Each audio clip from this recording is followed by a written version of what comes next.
With poor news coverage and our busy lives, it's hard to keep track of what's going on in the Ohio State Legislature. But if you haven't watched my videos, here's a quick summary of what's happened in 2022 and the first 4.5 months of 2023. In 2022, sophisticated computer programs were used by consultants to intentionally develop gerrymandered district maps that fixed the 2022 election before it ever happened. So Republican politicians retained a 65+% veto-proof supermajority, although historically only winning 54% of Ohio's vote. Ohio's top Republican politicians claimed they could not draw fair districts because of Ohio's political geography, but that was not true. Ohio's top Republican leaders repeatedly and intentionally disregarded 71% and millions of Ohioans that voted for fair districts in a landslide. And Ohio's top Republican leaders intentionally disregarded the Ohio Supreme Court rulings and the Ohio Constitution 5 times. Actual 2022 election results showed the Ohio Supreme Court was correct in ruling that the maps were unconstitutional because they significantly favored one party over another. A new voting law passed by Republicans politicized the courts in 2022 by adding Republican or Democrat next to each judge's name on the ballot for Ohio Supreme Court and Court of Appeals.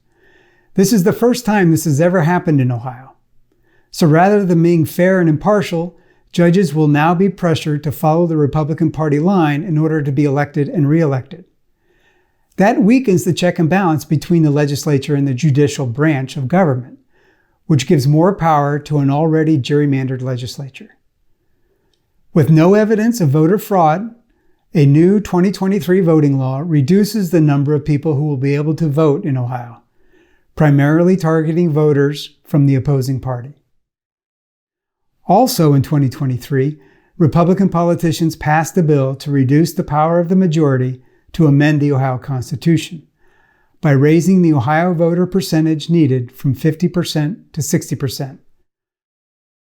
Without 2022 gerrymandering, Republicans never would have had the 60% of House and Senate votes needed to put a constitutional amendment like this on the ballot.